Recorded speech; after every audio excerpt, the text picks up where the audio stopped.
Hello, everybody. Welcome back to another episode of the Pretend Problems podcast. I'm Kelsey Cook. And I'm Lori Kilmartin. Oh, hi, Lori. Hi. I just had the best time. As you know, I was a writer for Conan. Yes. I am an unbelievably prolific and brilliant comedian. Yes. And I just wrote on the Oscars, and I bet you that a lot of my fans could tell which jokes were mine. Whoa. Congrats, Lori. That's so cool. I mean, honestly, unbelievable. Yeah, if you don't already know Lori, please go look her up. She's so funny. Lori is like the comedian version of the person that walks down a dark alley knowing there's a full gang at the other end of it and is like, I'm not even bringing a knife, motherfucker. Yeah. She's kind of the female version of you in certain ways, I think. Like a very fearless comedian. Well, I would be the male version of her, I think, because she started it. And just so incredibly funny and so kind as well. I worked with her 1,000 years ago in Appleton Skyline Comedy Club, and you have to share a condo. Yeah. And she was just like the nicest person. Because a lot of times... She's awesome. A lot of times when you go to a condo and you have to share it, and this was big in the 90s, not so much anymore. But if you share it, the headliner was like, there's your chair, there's your towel, and there's your stretching area. It was like a little bit of a prison, but she was very nice. And just goddamn, she's so funny. And she has a podcast with Jackie Cation, who, if you are a longtime listener, you know is just one of my all-time favorites. Yes. So. Can we talk about somebody who isn't very nice? Yeah, let's. Okay. So Chad had his 6 sold-out shows at Acme in Minneapolis this week for his birthday. Thank you to everybody that came, and I know some of you do listen because you came through the line and even said so. Yes, we've got fun birthday updates, but I've been dying to share something that happened. So I came to the show Wednesday and the 2 shows Saturday. I did guest spots on all of them, which was so fun. Thank you for having me do that. Oh, it was great. What a blast. If I'm going to interrupt you probably a bunch, but it was an exciting time because they announced your name and the crowd just went crazy. That was so nice. Yeah, it was fun to watch. And I went out with you to the merch line to just like be with you and say hi to people coming through the line too. And this guy he looks at me and goes, "Shouldn't have cut your hair." And then followed it with, "But still beautiful anyway." And I kind of sat in stunned silence for a moment. Like it's shocking to me that people say things that would be like troll comments online, but to your face. Right. We looked at each other. You, I think, were looking at me like, what? Did that just really happen? Did that just really happen? Yeah. I was looking at you to let you know, like, I have something to say if you don't. Yeah, let her rip. And you guys would be so proud of me. I looked at him and I said, "Fuck off." Yes! I'm getting better. The chatty daddy is rubbing off. I was so proud of myself because I'm telling you guys, look, I've been doing stand-up for over 15 years now.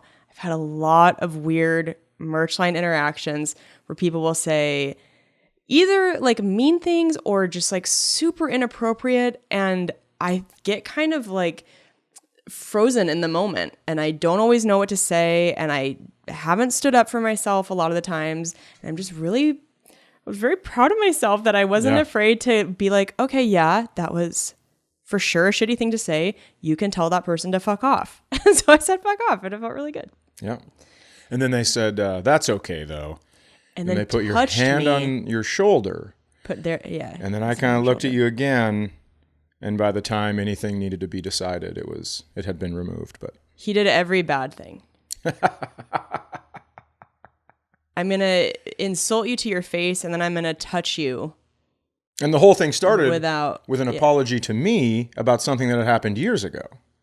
And yeah. I wouldn't have to get into that, but I just think it's very funny to go like, hey man, I'm sorry about this thing that happened. And then immediately go, now that that's off my chest, I'm going to start another one and have to apologize for this. Yeah. Who knows? I mean, ugh, I don't know if that person listens to the podcast, but if you do, you really need to get your shit together and have a fucking filter. It's like, I know there are plenty of people who either really like my haircut or really don't like my haircut, but if you don't like it, don't say something. Also, it's like, no one's, but like, are you supposed to keep your hair for the entertainment of others? I just don't, I guess I don't understand where that comes in. This feels on a much, much smaller scale, abortion-y. Sure. It's like this, way less significant. It's like, my haircut impacts you in 0% way. Like an abortion. True. Yes. Okay. I mean, it's yeah. I just couldn't. That's crazy to me. Not enough people were raised with the whole, like, if you don't have anything nice to say, don't say anything at all. I just couldn't believe that he just came right up to me. Shouldn't have cut your hair. Yeah. And this is in no way a defense of anybody. I am saying, though, let's shift it to a different topic for a second. And it's just adjacent. Yeah. I have noticed that people will come through line and try to bust balls in a very like, you're a comedian, I'm going to try to do this way. Yeah. So again, that's no way a defense. I'm just saying I've noticed it too, where I'll just go, come on, dude. Yeah. And then they go, yeah, I tried. Or, whatever it is. Yeah. I've gotten several things like that over the years. This felt... I don't know. Maybe that was his attempt to try to be funny, but it's just like, dude, you're just being an asshole. Yeah. That's just crazy. Anyway. And as you guys know, if you've listened to the last couple episodes, you know that we have been going to a NUCA doctor, which, I don't know, listen. Chad is having a doctor tough time with it. Fucking generous, but only because I haven't slept. And right now I can hear you fine, but when I talk, it sounds like I'm underwater. But that's I just got done exercising, to be fair. I thought we were going to do this later in the evening, and we're not. So here we are. It's just the day before it comes out, so Justin has to have time. I know, but he's at work. Anyways, the point is... You could have just told me that. We could have done later. It's okay. Sorry. The point is, we're going to this neck person, and I messed up my adjustment by whiplashing myself to look at her to see if she had actually said fuck off to the guy. It was classic. Were you proud of me? Oh, yeah, for sure. Because it feels like sometimes in the past it has felt like, oh, I'm going to have to do this. And now I just go, well, you reached across my car and almost honked the horn at somebody. My horn. I've never had anybody do that. No one in my car has ever thought they needed to honk the horn. It was like we were in like fucking Knowledge Bowl in the championship against a big city team. And we were it was like the Hoosiers of smarts. And I was the captain and you had to lean across because you had the answer. It was outrageous and fantastic. Well, we're becoming your joke. We're coming toward each other. Yeah. Well, my joke isn't scale. that, but. No, it's true. It's not. But anyway, so, yep. Stood up for myself. You had such a cool birthday week. It was very fun to witness everything. It was unbelievable. I'm just going to quickly go through. If I forget something, please forgive me. 6 sold-out shows at my home club. Absolutely wonderful. I got to see Lewis Lee a bunch of times. I got to see the old an ex-manager, Sarah, who went to Asia with us when we did I Need You to Kill. Available on Prime Video. It's so good, you guys. And then, if you want to see what I looked like when I was a young boy. And then, so 6 sold-out shows, had tons of friends, tons of it was looking out into a sea of familiarity. It was like I'd seen all these people coming every year to the shows. They were at the Netflix taping, available on Netflix. And then, so my friend Christian, one of my best friends in the world, met him. This is an interesting story. I'm just going to quick tell this. Yep.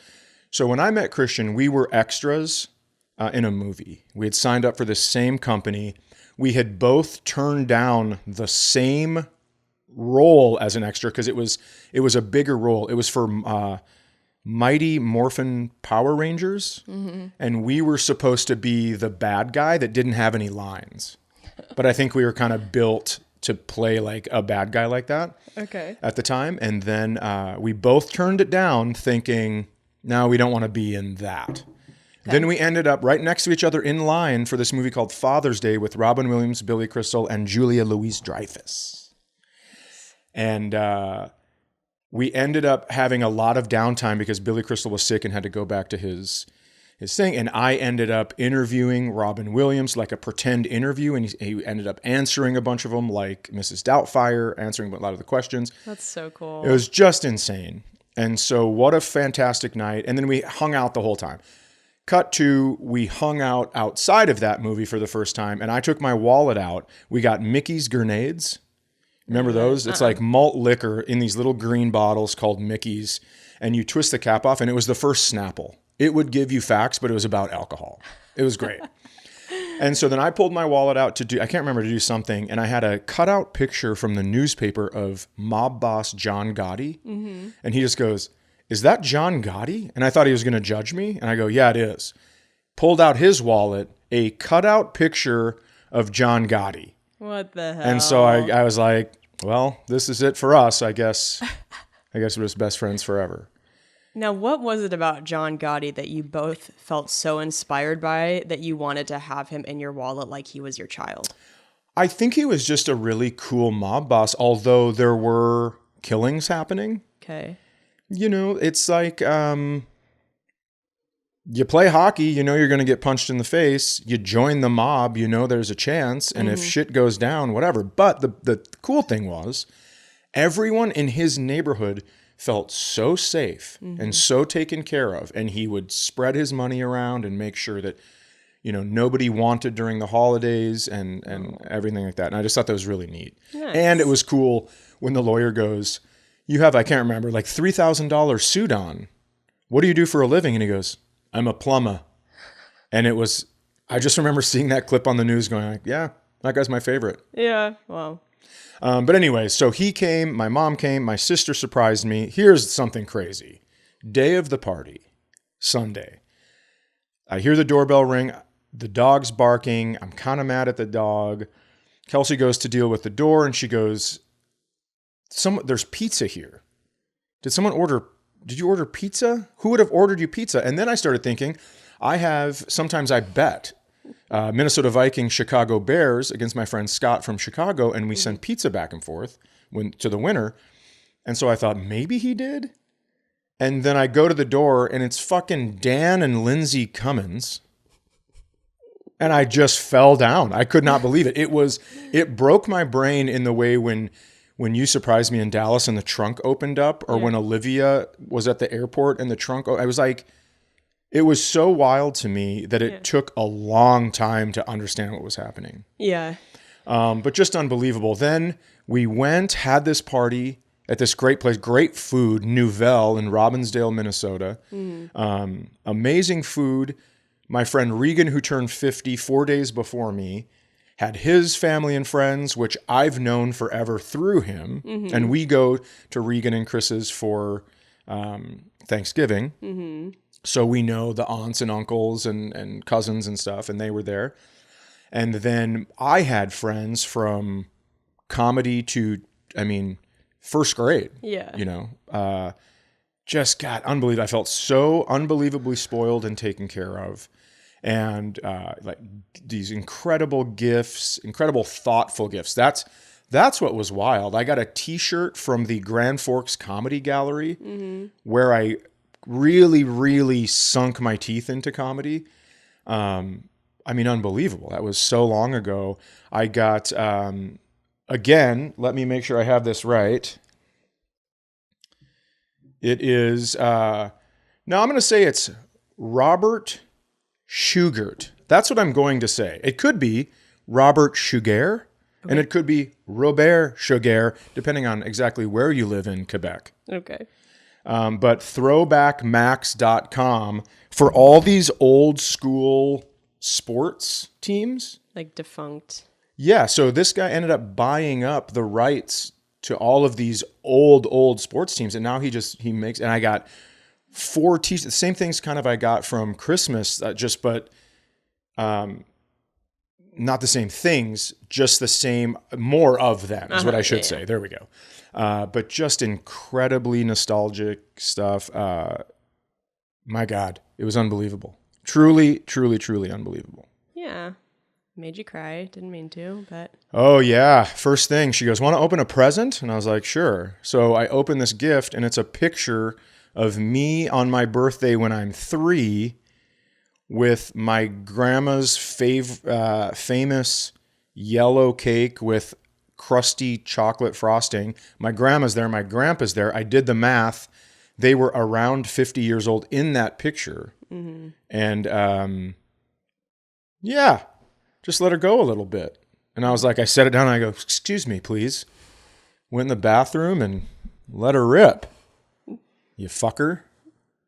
No, it was great. It was wonderful. And then I ended up making that cake. I do that every year because it makes me, just reminds me of making it with her. And absolutely fantastic time. Good. Yeah. And I had gotten gifts before that. Fritz brought me gifts when we were on the road. His daughters jumped in. Eleanor made me a card. I got flamingos all over it. It's interesting that I'm so close with those kids that they remember everything I like. And when they make something for me, it's just a hodgepodge of my favorite stuff. So that's so nice. Yep. I felt so spoiled and taken care of and loved and truly unbelievable. Well, yay. I'm glad. Yeah. So the main update for my birthday is I'm still alive. Turned 50. He's still here. Woo woo. Do you want to get into trivia? Let's do it. Okay. We're going to do another round. Oh, my glasses are way over there. Oh, no. We're going to do another round from Mind the Gap. So I'm going to ask Chad questions from his upbringing. Yeah. From Gen X. And he's going to ask me some trivia questions from my upbringing, which is millennial. Mm-hmm. We'll see how it goes. Mm-hmm. Okay, are you ready? Hit me, baby, one more time. Who hosted a TV interview talk show named after him, winning 6 daytime Emmys and spawning imitators in the 80s? Oh, sorry, say that again. Who hosted a TV interview talk show named after him, winning 6 daytime Donahue. Emmys? That's what I'm going with. Yeah. Thank you. Dr. Phil. Oh, no, that's not right. Well, it's Phil Donahue. Oh, that's not Dr. Phil, though. It is Phil Donahue, but that's not Dr. Phil. Really? Uh-huh. Oh, that I don't know who Phil Donahue is, I guess. Yeah, the name of the show is Donahue. Oh, yeah, that makes sense. How did I fucking do this again? I pulled something from the middle and we've had it. That's so crazy. Isn't that wild? Why don't I just pull it from the front? That would probably be better. Adults thought it stupid, but millennials knew it was art.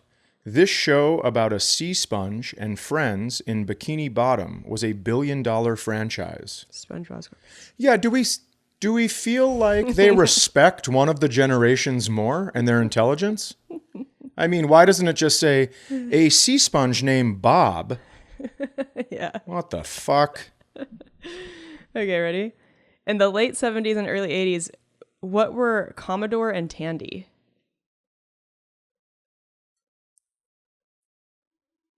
Computers.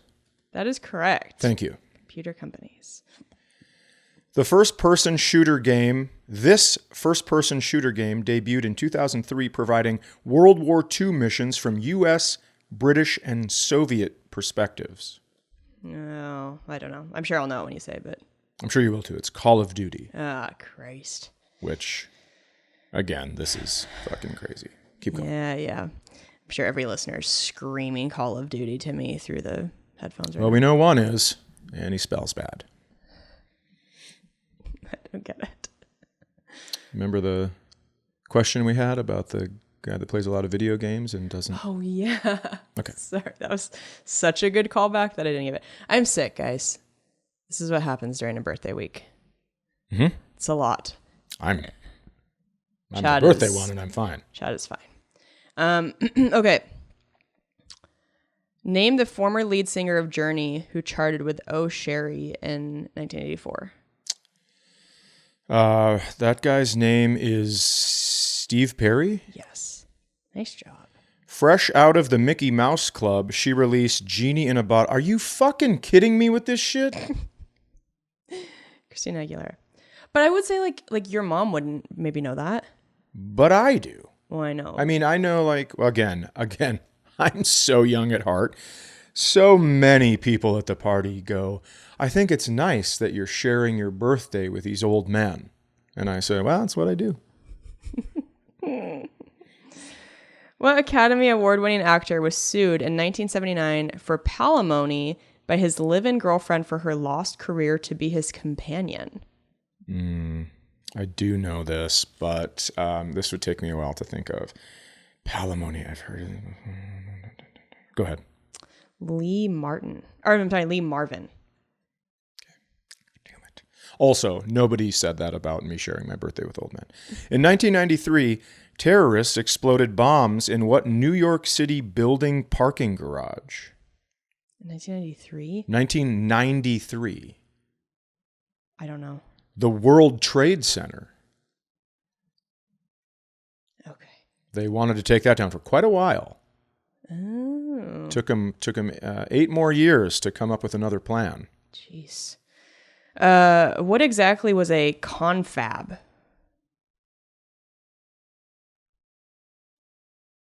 Confab was I don't know, whatever. A conversation. Okay.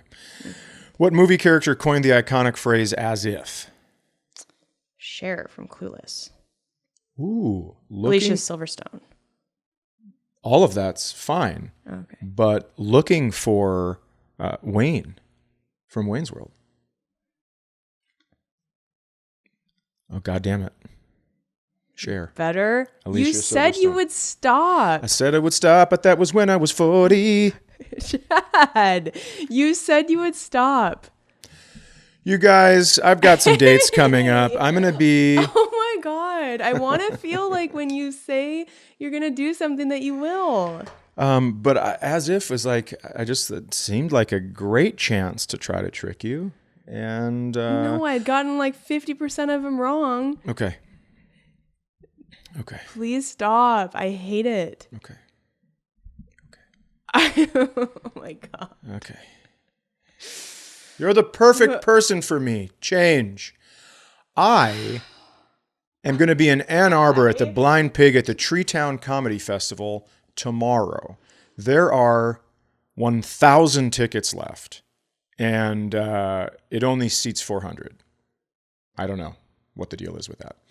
I'm going to be in Dania Beach.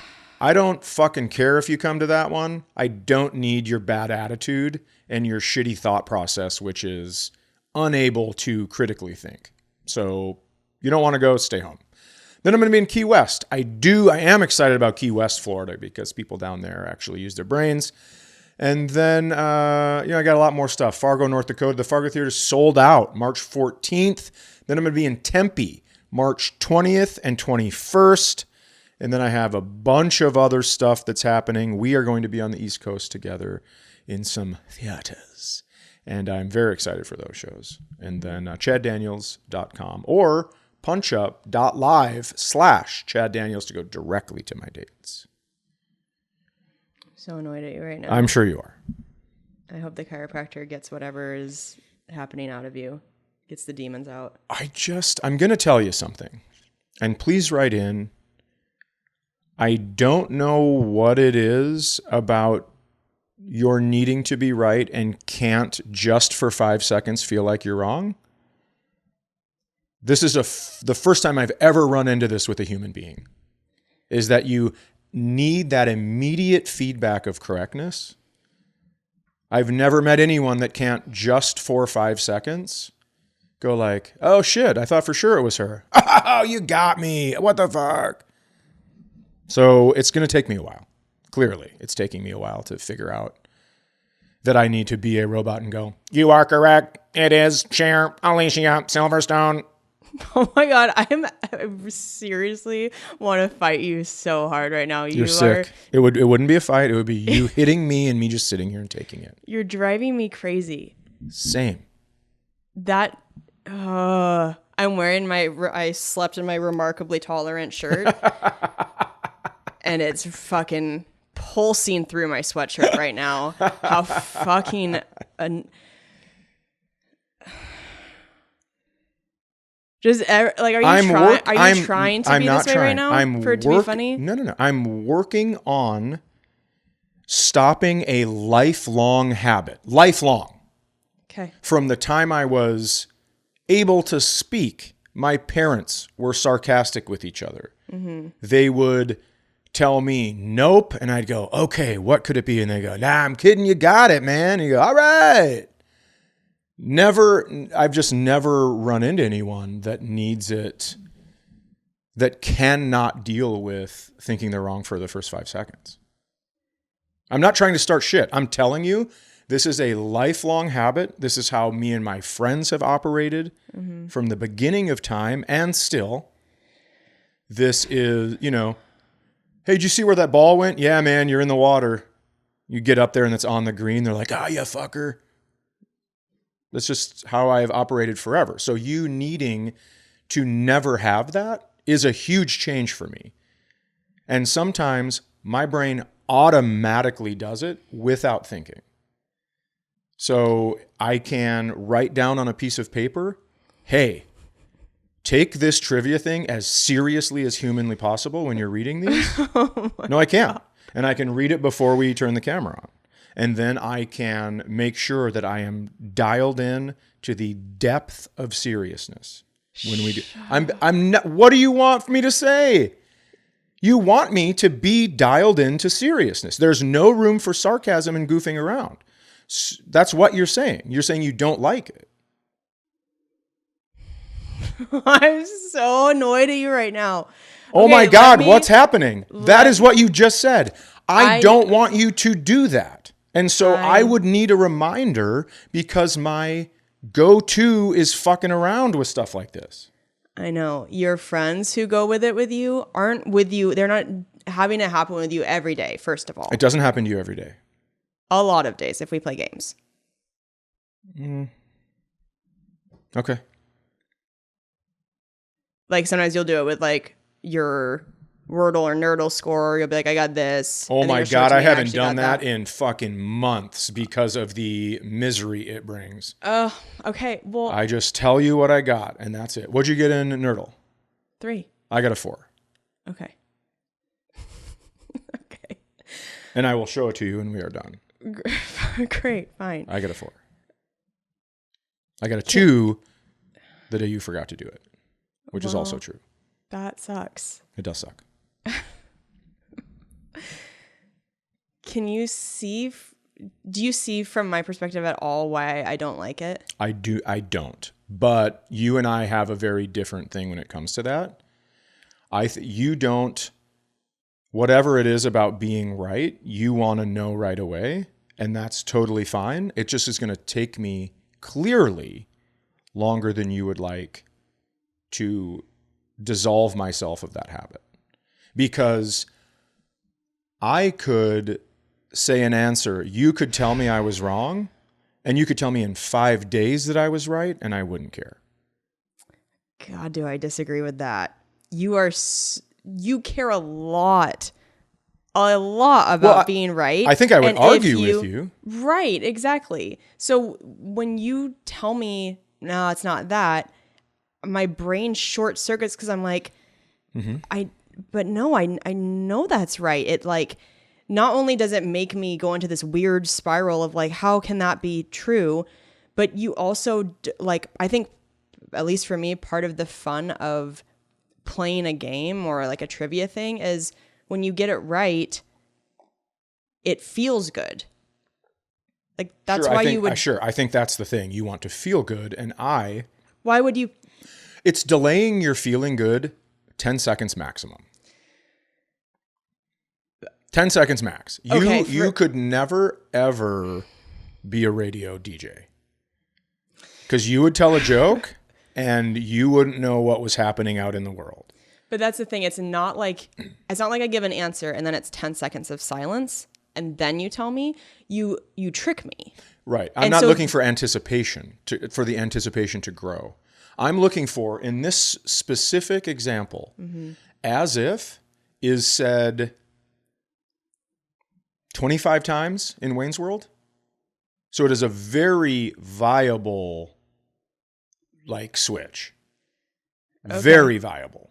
And so you don't get those opportunities that often where it absolutely could be Wayne from Wayne's World. Sure, as if. Sure. And so you say it and then you wait for the look and then you go, yeah, it's Cher. Okay. I'm just telling you that. No, I'm smiling because I understand you don't like it. But you need to understand that this is a habit. This is one of my first habits.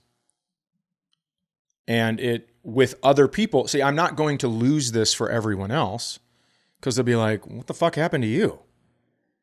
You stopped drinking, you stopped doing all this shit, and now you're not fun? And it's like, nope. So it's an interesting, it's like people that are addicted to food, right? Mm-hmm. You have to eat to stay alive. But in order to do that, you're ingesting what you're addicted to. Mm-hmm. And so it's similar in a way where I do this with everyone else in my life, mm-hmm. and then I need to turn it off specifically for you. And I think I do a great job of that. I think that I have lessened it 90%, probably. Okay. I think I don't say something to you and go, just kidding, very much anymore. Mm-hmm. But I think trivia is a great time to, maybe it's getting a reaction. I don't know. Right. It's like you want to make it your thing. Like for me, getting to hear, oh yeah, you got that right. That's a good feeling. You make it your good feeling. You're like, I want to feel good. I want to do this thing that is fun for me. I get a rush by tricking somebody. So I'm going to do that. But so you get to feel good, but then I don't get to feel good. And I don't think that's right. I think that I like the quick, oh, fuck, I got that wrong, to, oh, good. That feels good for you. That feels good if somebody tricks you. That is the, hey, Mom and Dad, how much time do we have left? Oh, it's going to be another 2 hours. And then a half hour you pull into the spot and you're like, yes! It's that feeling versus, I don't think I get a rush off of tricking people. I think it's just like, I'm going to do for you what I like. Okay. That's what I think. Okay. But again, this is, although I think it happens on here more than in real life, because I think I guess I don't know why, but I can shut that down. I can shut it off. I just, especially for games, we're both competitive people. Mm-hmm. When you get a question right, I like that feeling of, yeah, you got it right.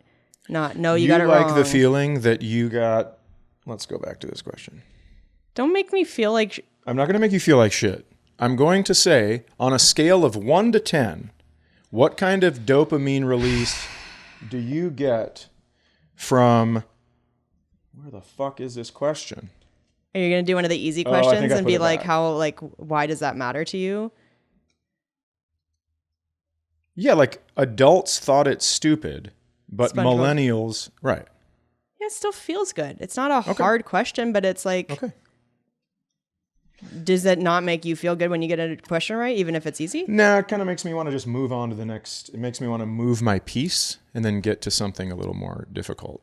But again, it's just, we don't agree, and it was going to take me to completely eradicate it is difficult because I'm constantly doing it with everyone else in my life.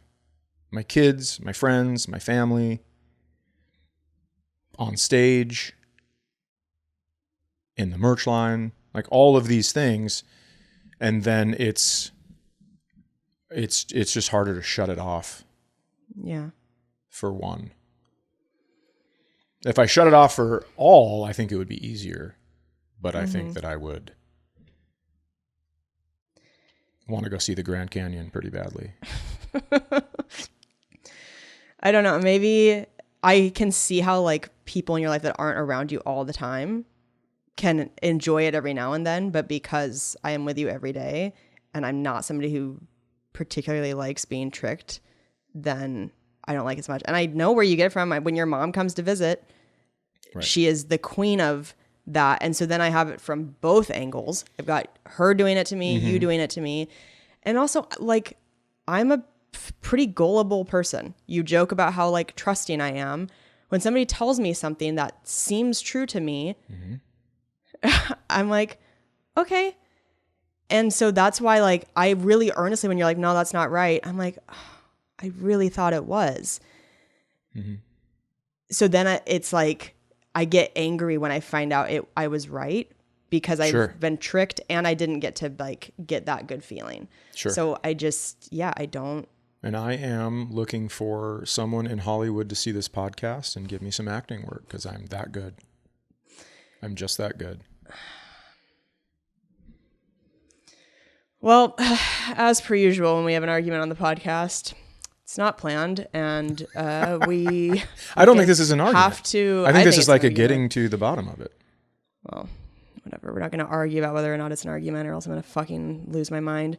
We are recording last minute because I'm sick, so we don't have time to redo it. So this is just going to go out. So let's just make fucking lemonade out of lemons and just say to our listeners, if you guys want to give your opinion on this, you can write in pretendproblemspodcast@gmail.com. Oh, I see. Here's another thing. No part of me thought we should get rid of that. That seems very genuine and honest. I know. And I know that's what the people like, but I don't really like showing everybody when I think you're being a shit and when I'm annoyed at you. Okay. Want to hear my theory about that? Just kidding. I'm just fucking kidding. God, right. Okay, I'm going to be in Oklahoma City this weekend, Thursday through Saturday. Please come out to those shows. And then I'm going... And may I? What? For the love of God, don't say you're going to come out and then don't. For all that is fucking holy in this world, do not do that. And then I go to New York for a couple days after that for something that I don't believe I'm allowed to announce yet, but it will be out by the time next week's episode comes out. So anyway, just follow me online if you don't already at Kelsey Cook Comedy, and you can see what I'm about to do.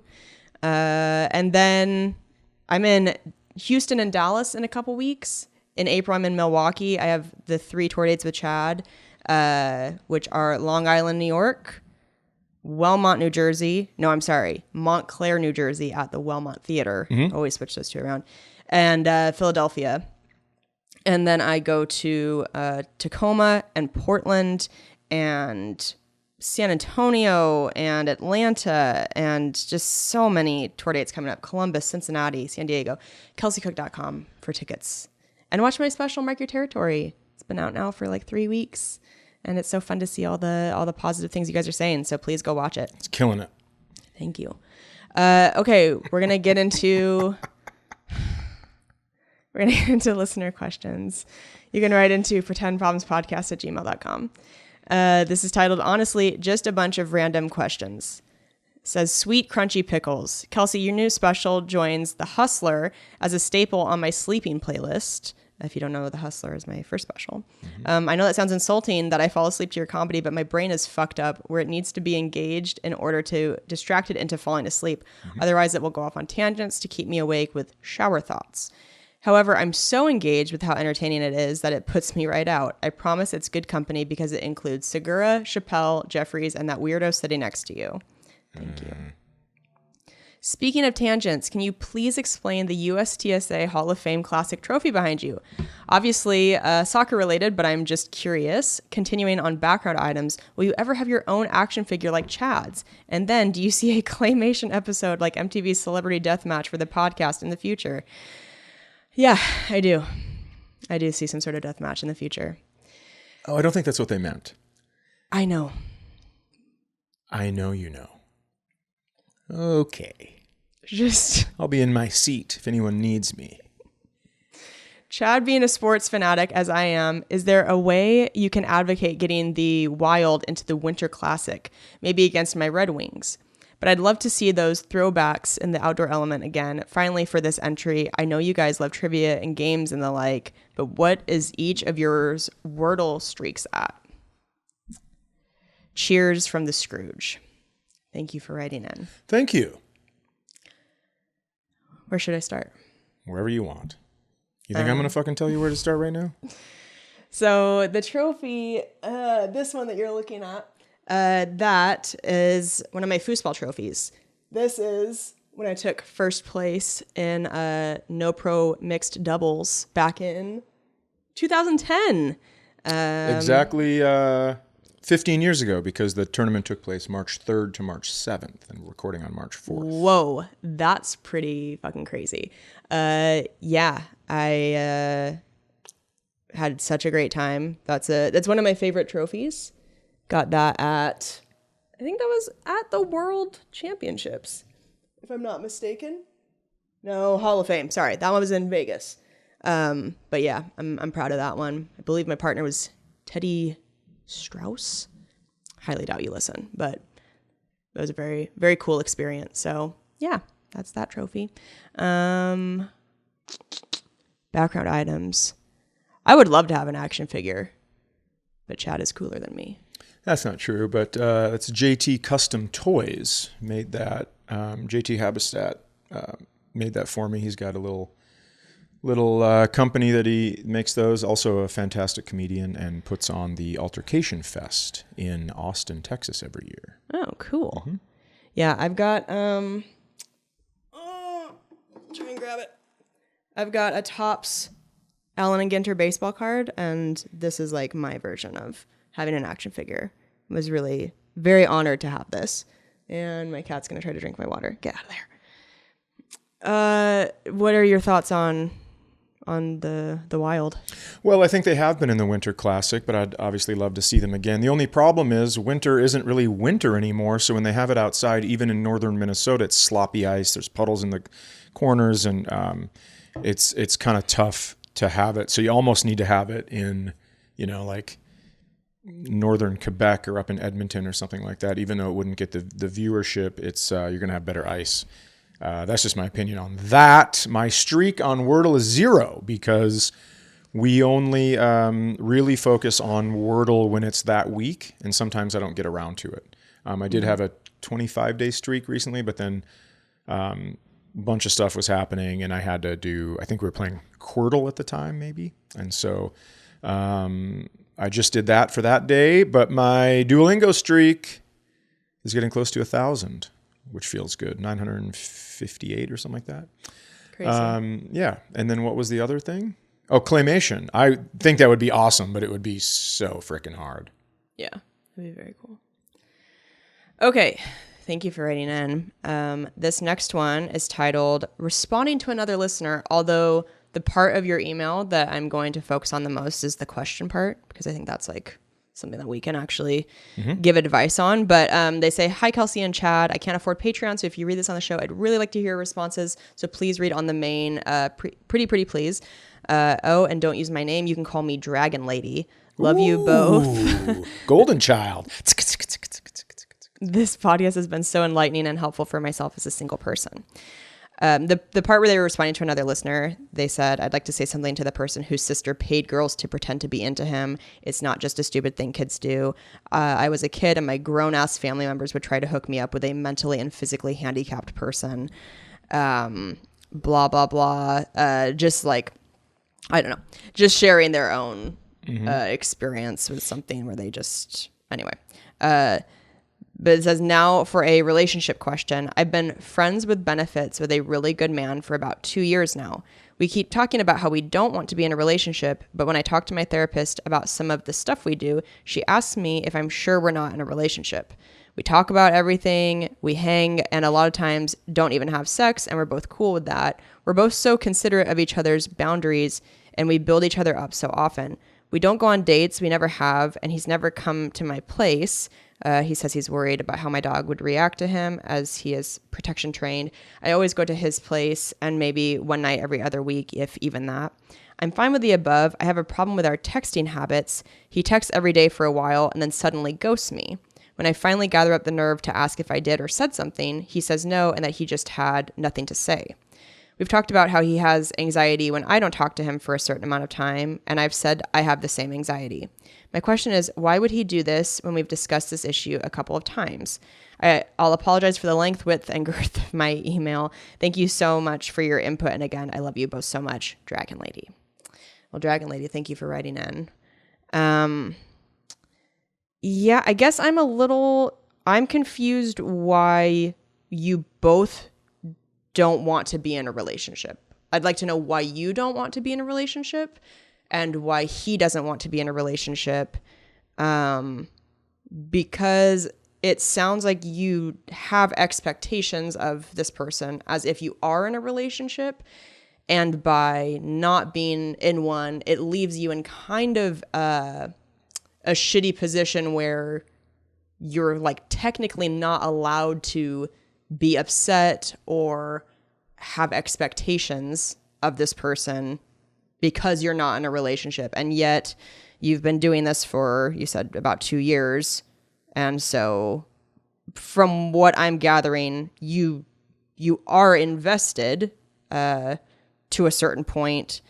So I don't really know how you wouldn't be, like you said, getting your feelings hurt. So yeah, I guess I have more questions for you, but yeah, where do you? Well, I think if it walks like a duck and quacks like a duck and humps like a duck and texts like a duck, you guys are doing lover things. Sure. Yeah. So that's confusing to me. The thing that I would also hate a whole bunch is the all of a sudden not texting, because then my brain doesn't go to, oh, he probably doesn't have anything to say. It goes to, oh, he's since I go there once a week, he's got his Thursday chick over there right now. And that would bother me, especially if I am invested in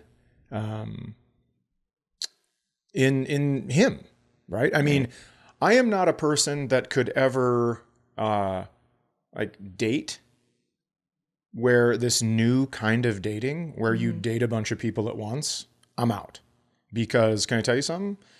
If we go out to eat and you're like expecting me to pay, no. My first thought is, why don't you text old Shitty McShitdick and get him to Venmo you for your food? Because I'm not going to be part of this, 5 people drama. And so I could not deal with what you are dealing with the all of a sudden the text messages go away. I would immediately start making my own story, and that involves orgies. So good for you for trying. I mean, maybe you know more than I know, and you're very trustworthy about it and the anxieties and everything. But if it bothers you that much, I would really tell him, like, hey, man, I'm sick of getting ghosted. Like, I thought we got this thing, and 2 years friends with benefits. What's the goal? Yeah. Are you looking for a relationship, but not actually with this person? Or do you think you just don't want a relationship in general and this is like good enough? Like, I don't know what you want, I guess. And it sounds like your therapist is like, are you sure you're not in a relationship with this person? Yeah, I think until you know what you want, you're going to kind of keep being in this weird gray area. Because if you do actually want a relationship, whether it's with him or with somebody else, you're not leaving space for that to come into your life. You're like continuing to engage in this thing that doesn't sound like it's totally fulfilling. So, right. Or do you have other things going on? Right. That's a question I would have too. Right. Maybe that's where you're headed. And maybe that's why it doesn't bother you as much. And if you're not Asian, Dragon Lady's racist.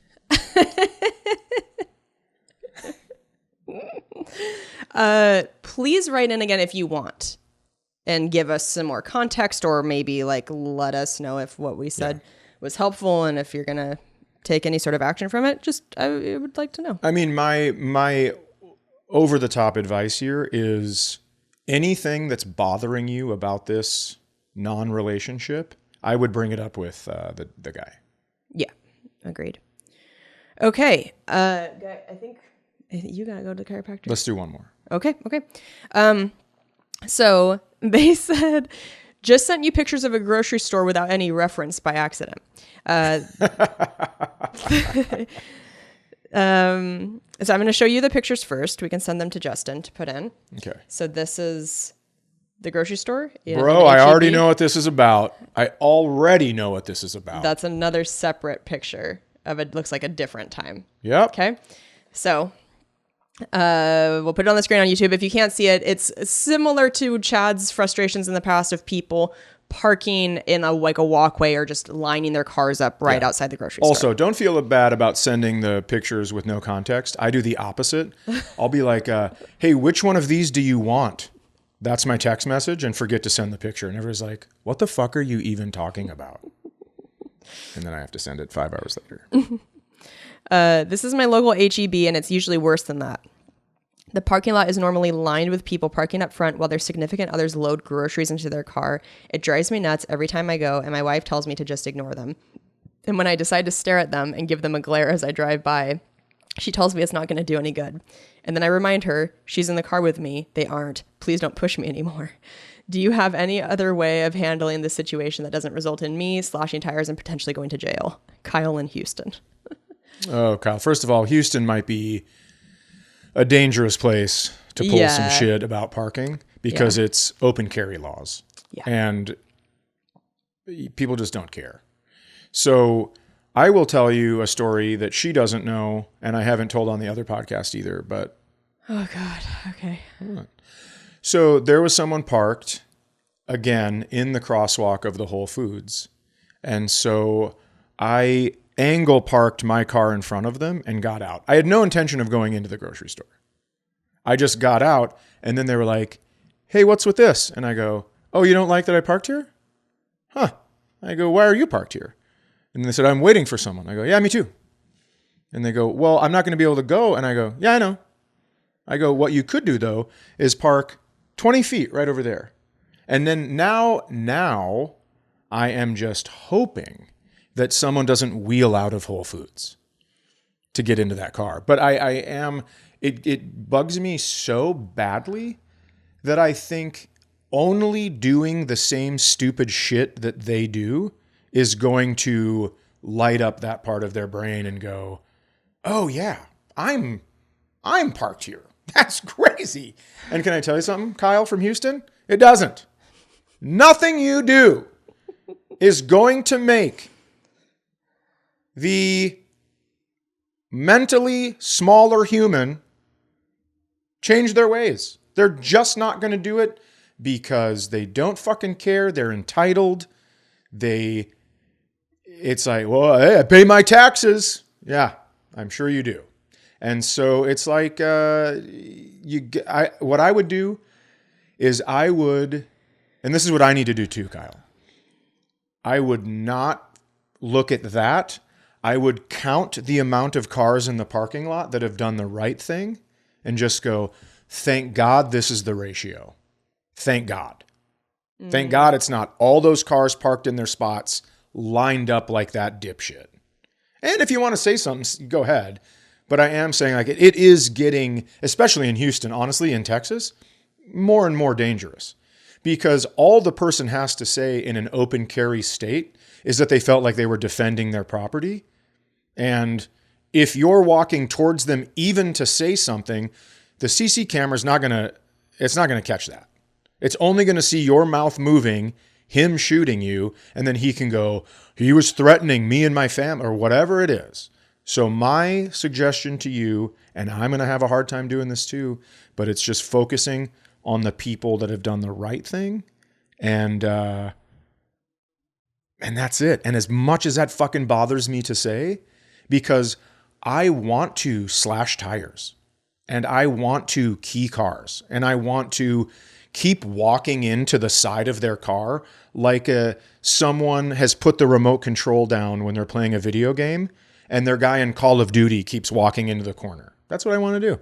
More than anything in my whole life is what I want to do, is I want to make that person feel as dumb as they fucking are. But it's not going to help, might be dangerous, and it's certainly not going to change anything. So I don't know. This is the first time in a long time in this podcast that I've thrown my hands in the air and been like, I mean, it sucks. But what are you going to do about it? Because they're not going to fucking change their ways.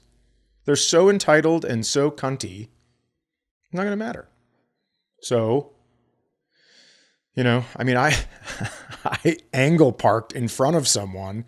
And then as I'm driving away, I'm like, dude, you could already be out of the grocery store with your shit. But so that's what I have tried to do. I have told myself in that situation, count the cars. They're doing the right thing. Go in, smile, say hi to people. That's it. I think it really is about all you can do. What did that guy do when you said you could just park 20 feet away? He didn't fucking move. I know that. So that's when I was like, you know what? This really is you getting mad about a dumb person, about a selfish person. And you can choose to be angry and let this ruin your day. Like I've told you, emotions last for 60 to 90 seconds. That's how long it takes to go through your body. The reason it feels like you're mad all day is because you keep feeding it and keep replaying the story and keep adding to the story. Oh, I should have done this. Oh, I could have done this. This motherfucker did this. If you just can get through it in 90 seconds and go in and say hi to somebody, an employee at Whole Foods will smile at you. That's the key. You got to get somewhere fast and get a rational human being to smile at you. And then that's what works for me. Okay. Well, I got fired up about this parking spot. I knew I was going to as soon as I saw the pictures because goddamn, that's crazy. All right, guys. This is, if you want to freeze frame it on disappointment, there it is. Chad's got a chiropractor appointment. We got to go. Talk to you next week.